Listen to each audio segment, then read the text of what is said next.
Her son always refused shepherd's pie or any other food whose appearance disgusted him.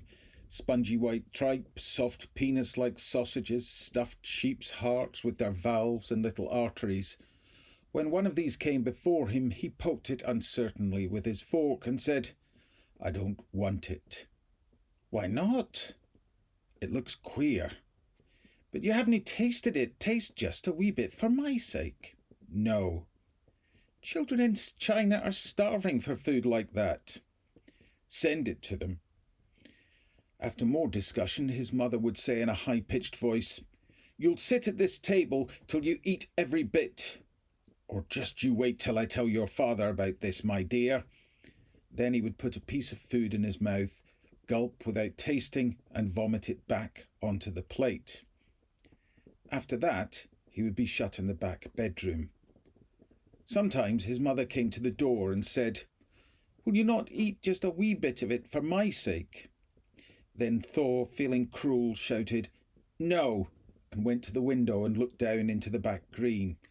He would see friends playing there, or the midden rakers, or neighbours hanging out washing, and feel so lonely and magnificent that he considered opening the window and jumping out. It was a bitter glee to imagine his corpse thudding to the ground among them. At last, with terror, he would hear his father coming clomp upstairs, carrying his bicycle. Usually Thor ran to meet him. Now he heard his mother open the door, the mutter of voices in conspiracy, then footsteps coming to the bedroom, and his mother whispering, "Don't hurt him too much." Mr. Thor would enter with a grim look and say, "Duncan, you've behaved badly to your mother again. She goes to the bother and expense of making a good dinner, and you don't eat it. Are you ashamed of yourself?" Thor would hang his head. "I want you to apologise to her." "Don't know what apologise means." "Tell her you're sorry and you'll eat what you're given." Then Thor would snarl, "No, I won't," and be thrashed. During the thrashing he screamed a lot, and afterwards stamped, yelled, tore his hair and banged his head against the wall until his parents grew frightened, and Mr. Thor shouted, "Stop that, I'll draw my hand off your jaw." Then Thor beat his own face with his fists, screaming, "Like this, like this, like this."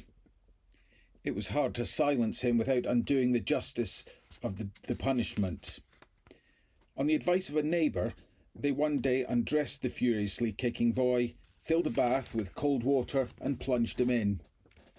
The sudden chilling scald destroyed all his protest, and this treatment was used on later occasions with equal success.